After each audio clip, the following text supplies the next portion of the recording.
Chaque chose qui arrive dans notre famille est la manifestation d'un plan. C'est prémédité. Et bien souvent, nous avons laissé le diable et sa volonté prendre le pas sur la volonté de Dieu dans nos familles. C'est notre responsabilité d'intercéder pour notre famille, pour que ce soit la volonté de Dieu qui s'accomplisse. Amen. Parce que si nous ne disons rien, si nous ne prions pas, si nous n'appelons pas cette volonté-là à être manifeste dans notre famille, ça sera les plans du diable qui vont s'accomplir. Et ces plans, c'est la destruction. Il ne fait rien d'autre que ça. Dérober, égorger, détruire. Il vient faire ça dans notre famille. Détruire des destinées. Mais nous ne devons même pas nous focaliser sur lui. Combien de fois nous prions pour que ce soit la volonté de Dieu qui se fasse? Dieu a un plan pour toi. Dieu a un plan pour chaque membre de ta famille. Et il a un plan pour la famille de façon globale. Dieu a donné une identité à chaque famille. Chaque identité est porteuse d'un plan, d'une mission, de droits, de devoirs, de choses à accomplir, d'une alliance même.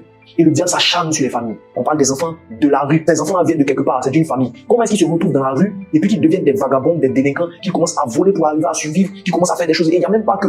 Il y a des personnes qui sont encore dans leur famille, mais qui sont pour voler, pour détruire, pour piller, pour tuer des gens. Tout ce que ces personnes-là sont en train de devenir, ils sont le résultat de cet état-là, de l'état de leur famille. De comment la famille n'a pas su gérer les influences négatives sur leurs enfants. Donc le diable s'attaque à la famille. Il s'attaque à la cellule familiale. Parce que c'est là qu'il est facile de semer les graines qui vont détruire demain. C'est de la même manière que c'est là aussi qu'il est facile de semer les graines qui vont construire demain. C'est pour ça que la Bible dit, enseigne aux jeunes, à l'enfant, dès son bas âge, les voies qu'il doit suivre. Et quand il grandira, il ne s'en détournera pas. Cette habitude d'aujourd'hui qui est devenue courante dans la société, cette aversion que les hommes ont pour les femmes et que les femmes ont pour les hommes, c'est un projet du diable. Parce que sans hommes et femmes ensemble, il n'y a pas de famille. Donc prions pour nos familles. Prions pour la famille de laquelle nous sommes issus. Prions pour la famille que nous avons fondée, C'est très important. Prions pour nos familles. Alléluia.